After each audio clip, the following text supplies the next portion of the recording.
The pack bullies thought they had finally won. Lena lay face down in the snow, motionless, blood from her split lip melting small, dark holes in the white ground around her. 3 of them stood over her, Brix, Calla's twin brother Ren, breathing hard in the cold air, breath rising in short, satisfied clouds. Behind them, a dozen more watched, not helping, not stopping it, just watching. This was the order of things in Ironcliff Pack. Everyone knew it. Everyone had known it for years. The Alpha King's back was turned, because the Alpha King's back was always turned when it came to things like this. And just as Brix raised his boot, just as that final, permanent line was about to be crossed, the circle broke. Not at the edges, not cautiously, from the inside. Ironcliff Pack had a hierarchy the way a building has load-bearing walls. Not ornamental, structural, and maintained with violence when necessary. At the top, Alpha Doran Voss. 43 years old, broad as a doorway. The kind of Alpha who had consolidated power so thoroughly over 20 years that questioning him had simply stopped happening. Not because people agreed with everything he did, because the people who hadn't agreed were now somewhere else, which was Ironcliff's language for gone, in the way that left gaps where names used to be. Below Doran, his inner council, 7 betas who had survived the consolidation by being useful and loyal in that order. Below the council, the pack proper. Several hundred wolves organized into the usual strata. The warrior class, the hunters, the craftspeople, the healers, the young. At the bottom, the Omegas. In some packs, Omega status was simply a biological designation. A rank within a broader system that didn't mean much more than a particular set of strengths and vulnerabilities. In some packs. In Ironcliff, it meant something specific and consistent and cruel in the administrative way that Mira, if she had ever encountered it, would have recognized immediately. Not dramatic cruelty, not theatrical, just the kind that accrues interest over time, that compounds daily, that is so embedded in the structure that even the people inflicting it have stopped noticing they're doing it. Omegas in Ironcliff were assigned the work no one else wanted. They were housed in the outer ring of the settlement, furthest from the warmth of the communal fires, closest to the wind off the northern ridge. They ate after everyone else had eaten. They were addressed last in any gathering, if they were addressed at all. And they were under no formal rule, but with the specific reliability of things that don't need to be written down, available for the entertainment of anyone who ranked above them, which was everyone. Lena had been in Ironcliff for 4 years. She had come at 19, following an older Omega woman who had offered her a place. Her name was Des, and she had been kind, and she had died in a hunting accident in Lena's 2nd year, and after that, Lena had been entirely alone in the specific way that people are alone when they are surrounded by others who have agreed, collectively, not to see them. She was not the only Omega in Ironcliff. There were 9 of them. They helped each other in the ways that people who share a category of disadvantage help each other, practically quietly, without making a show of it because showing was dangerous. But their help had limits that were set by the structure they were inside. No one could carry someone else if they were already carrying everything they could manage. Lena's particular position at the bottom had solidified around Brix. Brix was 26, a mid-tier warrior, the kind of person whose rank was high enough to grant immunity, but not high enough to provide real authority, a position that tends to generate a specific type of personality. He had targeted Lena with the focused attention of someone who needed to feel large and had identified the most efficient method available. It had started with small things, slights. Her food portion, already minimal, further reduced. Her assigned work doubled when he was on oversight duty. Deliberate physical contact in passing. Not enough to formally report? Never enough. Always calibrated precisely to the line. Calla and Ren had followed his lead because they always followed the lead of whoever seemed safest to follow, which is the specific cowardice of people who tell themselves they're merely practical. 4 years of small things, compounding. On the morning that everything changed, it was not a small thing. It had started with the water. Lena's assignment for the week was water carrying. The heavy wooden yokes, 2 buckets each, from the stream at the settlement's eastern edge to the communal kitchen, 6 trips, morning and evening. It was work she had done before and was capable of doing. It was also, in this particular week, in this particular cold, with the ground frozen and the path between the stream and the kitchen glazed with black ice she had mentioned to the work coordinator 3 days ago, and that had not been sanded. It was a trap she hadn't set, but was going to fall into regardless. She fell on the 3rd trip. The ice gave her no warning. One moment she was moving, the next the ground was not where it was supposed to be, and she went down hard on her side, the yoke cracking against the ice, both buckets going, water soaking her immediately in the specific cold that takes your breath before you've decided to give it. She lay there for a moment, gasping. Around her, people passed. Not everyone. Not most people. But enough people that someone should have stopped, and the number who did was 0, which told her something she already knew, but which still, after 4 years, still landed. She got herself up. She was used to getting herself up. What she was not entirely prepared for was Brix, who had seen it from 20 meters away and had been waiting for something like this the way people who need things wait for things. "Omega down," he announced to no one and everyone, with the particular pleasure of someone who has found today's entertainment and intends to make it last. Better clean that up before someone slips. She was soaked. The temperature was well below freezing. She needed to get dry and warm, and she needed to do it quickly. But her quarters were on the far side of the settlement, and between her and them stood Brix, Calla, and Wren, who had arranged themselves with the practiced efficiency of people who had done this before. "Where are you going?" Calla said. Not a real question. "She should finish the carry first," Wren said. "The kitchen needs water." "I'll do the next trip after I change," Lena said. Her voice was even. She had learned to keep it even. "I need to get dry before the kitchen needs water," Brix said. Same words, different weight. She looked at him. He was smiling in the way that had no warmth in it. "Brix," she said. "It's below freezing. I'm soaked. I need 10 minutes to—" "You'll get those buckets filled," he said, "or I'll report that you abandoned your assignment." She looked at him for a long moment. She turned and went back to the stream. She did not make it to the kitchen on the 4th trip. The cold had been doing its work since the fall, which is what cold does when you give it the opportunity, methodical, patient, thorough. By the time she had refilled the buckets and started back, her hands had lost precision and her legs were not reliable, and she was using a significant amount of concentration simply to maintain upright. She made it halfway. Then she didn't. She went down at the edge of the central square, not a quiet corner, not somewhere private. The center of the pack's daily life, where people moved in all directions, and the communal fires burned, and children ran, and the business of a settled pack went on in its ordinary way. She went down and did not get back up. Not because she didn't try, because her body had gone past the point where trying was an option that produced results. She was conscious for another few moments, enough to be aware of the cold ground against her face, the distant sounds of the settlement, the boots of someone stopping nearby, and then she was not conscious at all. She didn't know what happened in those first minutes. She learned it later, in pieces, from different mouths. Brix had been the first to reach her. Not to help. He had crouched beside her and checked that she was breathing, which was the minimum that even he wouldn't disregard, and then he had stood up and looked at the people nearby with the expression of someone who has just been handed an opportunity. "She collapsed," he said. "Again." Again was doing work it had no right to do. She had never collapsed before. Calla and Wren had come from somewhere nearby. They always came from somewhere nearby. The 3 of them had arranged themselves in that practiced formation, and the watching had begun. The way watching always began in Ironcliff, the crowd finding its positions, the implicit agreement settling over everyone like weather. No one interfered. No one was going to interfere. This was the order of things. Brix said something to the people around them. She didn't hear it. She was unconscious. But several people repeated it later.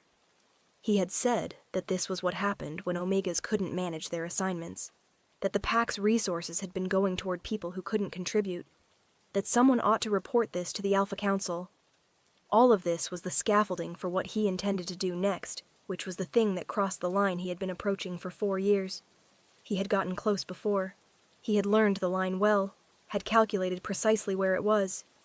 But this morning, with her motionless in the snow and the crowd arranged in its familiar passive formation, and the certainty of years of unchallenged behavior behind him, he had decided the line had moved.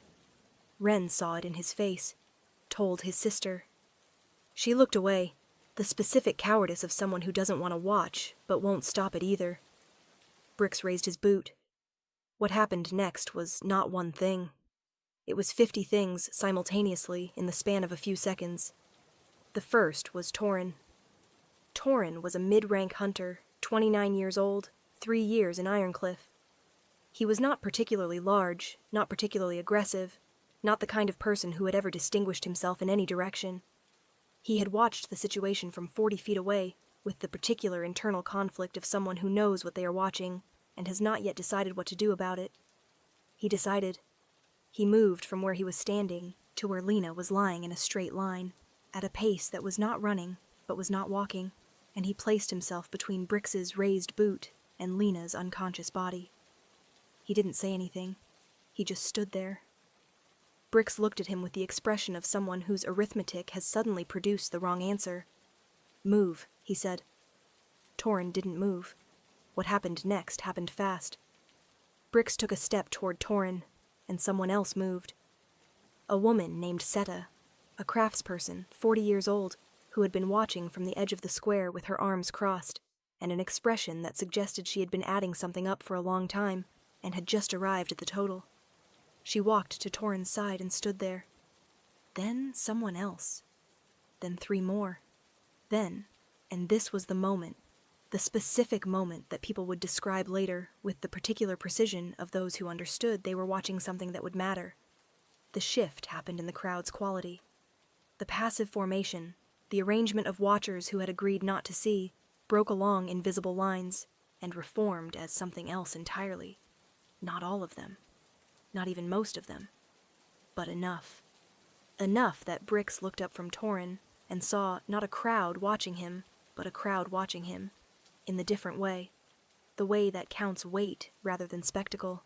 50 wolves by the accounting done later, standing between him and the unconscious Omega on the ground. Doran Voss was in his council hall when word reached him. He had been reviewing the northern border assessments, which was real work that needed doing, and which he was genuinely engaged with when the messenger came in.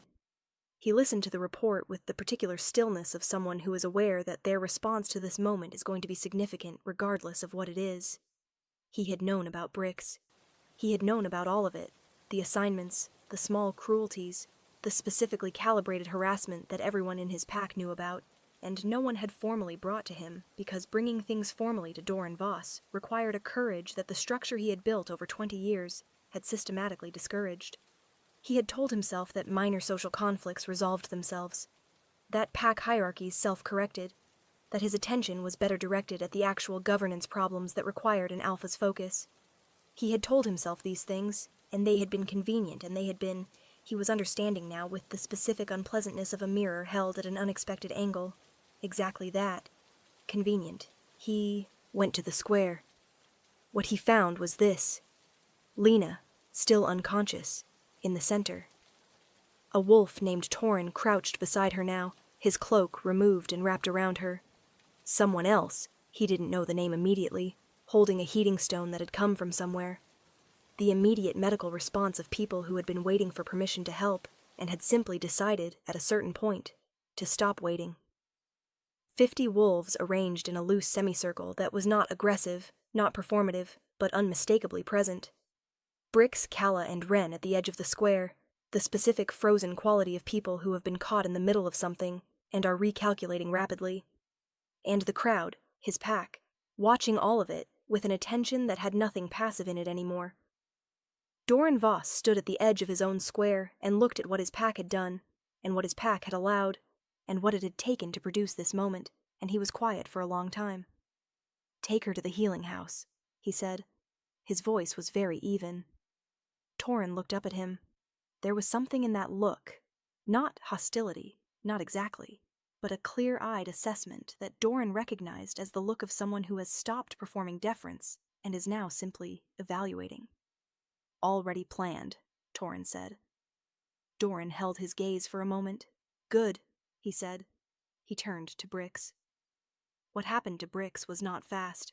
It should have been fast. Doran understood this.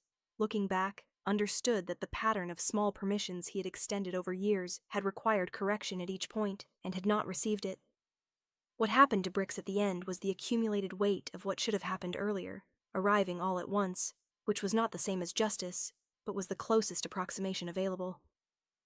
Brix was removed from warrior rank, formally, in front of the full council. Calla and Wren were censured, not removed from rank, but formally noted, which in Ironcliff's political language meant a permanent asterisk, a thing that would follow them in every future accounting. The Alpha Council spent 3 days in intensive session after that, which had not happened in 11 years. What came out of it was different from what went in. Lena regained consciousness in the healing house 6 hours after she had gone down in the square. The first thing she was aware of was warmth. Real warmth, the bone-deep kind which told her she had been cold for a long time, and was no longer cold, which was so unfamiliar that she didn't immediately process it. The second thing was that she was not alone. A woman was sitting beside the bed, healer, gray-haired, with the calm, efficient manner of someone who had seen a great deal and had kept practicing regardless. She looked up when Lena's eyes opened and said, "There you are," in the specific tone that combines relief with professionalism. "What?" Lena started. "You collapsed in the square," the healer said. "You've been here 6 hours. You're going to be fine. Drink this." Lena drank. She lay back. She was trying to assemble the fragments of the morning into a sequence that made sense. "Brix," she said. "Is not going to be a problem," the healer said. She said it the way people state things that are already settled. Lena looked at her. "What happened?" the healer told her. "Not everything.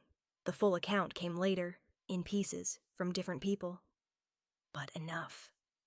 The word 50 landed in a way she couldn't process immediately, which is the way numbers land when they contradict a narrative you have spent years building your life around. 50, she said. 53 by the final count, the healer said. Lena looked at the ceiling. She felt something she didn't have an immediate name for, something that was adjacent to grief, not because anything terrible was currently happening, but the specific grief of someone who has been braced for impact for so long that the absence of impact is itself disorienting. The particular sadness of discovering that people had been willing to move, and you had not known it, that help had been possible, and you had not known that either.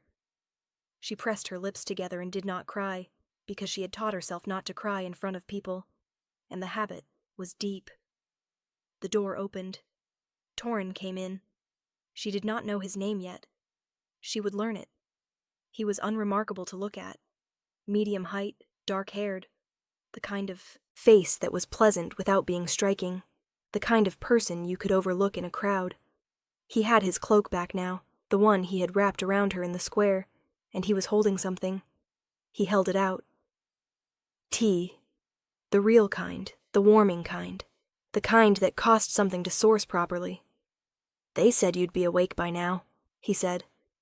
She looked at the tea, looked at him. "Why did you do that?" she asked. He set the tea on the table beside her bed and sat down in the chair the healer had vacated. "Because it needed doing," he said. "That's not an answer." "It's the most accurate one I have," he said. "I've been watching what happens to you for a long time. I didn't do anything about it for a long time." A pause. "Today I did something about it. I don't have a more complicated explanation than that." She looked at him. "You could have been sanctioned," she said. "Standing against Brix." "I wasn't standing against Brix," he said. "I was standing between him and you.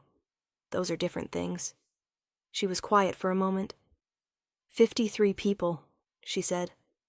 53, he agreed. "Give or take. It happened fast. I didn't have time to count. You started it." He considered this. "I moved first.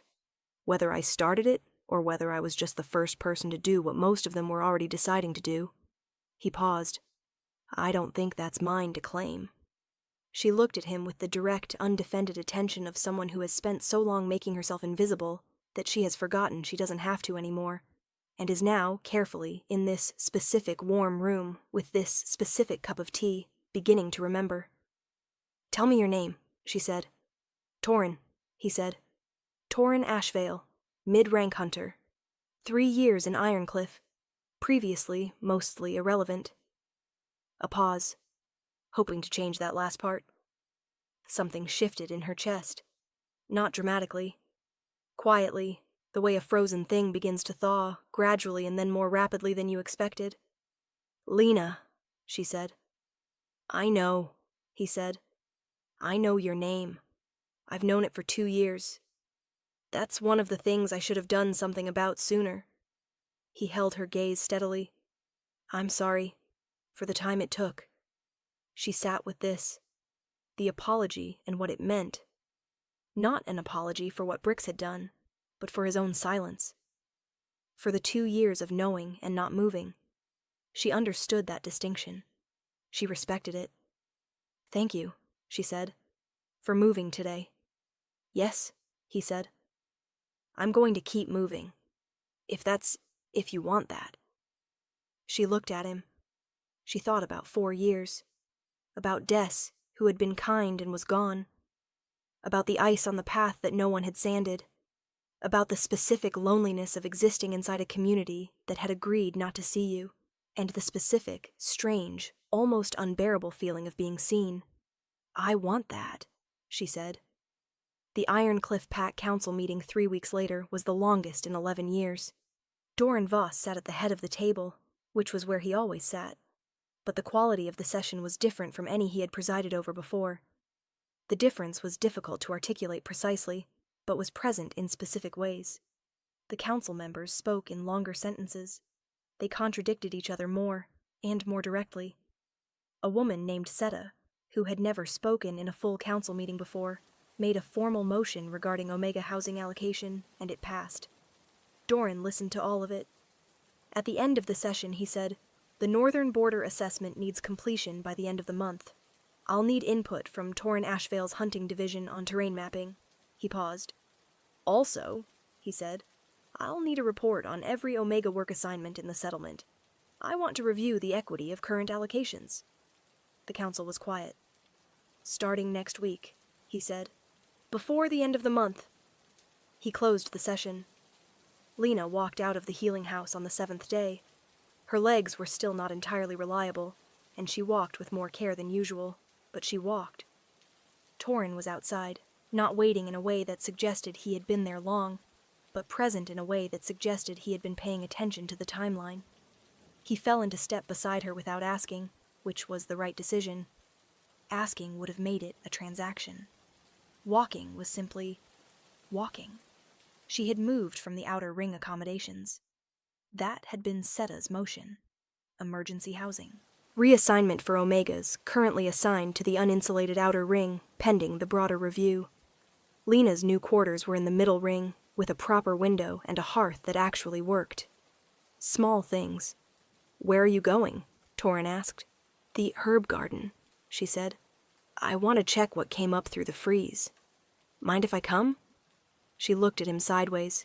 "You know anything about herbs?" "Almost nothing," he said cheerfully. "But I'm a good student. Someone told me once that the best students make the best company." She did not quite smile, but the corners of her mouth moved in a direction that was adjacent to it. "Come on then," she said. They walked through the settlement together, in the ordinary morning light of a pack going about its ordinary day, the fires, the sounds of work and conversation, the children running patterns that only made sense to them. People looked.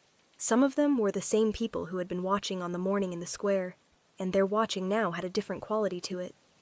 Not all of it was comfortable. Not all of it would be comfortable for a long time. Structures that have compacted over 20 years do not lighten in 3 weeks, and Lena was not the sort of person who pretended otherwise. But 53 people had moved. She had been braced against a wall for 4 years, and 53 people had put themselves between her and the wall. Not because she had asked, she would never have asked, but because asking, at some point, stops being the thing that matters. Because the only question that matters is whether you move when it's time to move. Torin had moved first, and after him, 52 more. That was not nothing. That was not a small thing. Lena was beginning to understand. As they walked through the Ironcliff settlement in the ordinary morning light, past the people who were learning to look at her differently, toward the herb garden where the frost had come and gone, and the things underneath it were still, quietly, alive. The beginning of the order of things, revised. The pack bullies thought they had finally won. They were looking at the wrong thing. They were watching her on the ground. They should have been watching the crowd. That is how it works sometimes. Not in grand declarations, in one person who moves, and then another, and then 50 more. Small things, carrying forward, becoming everything.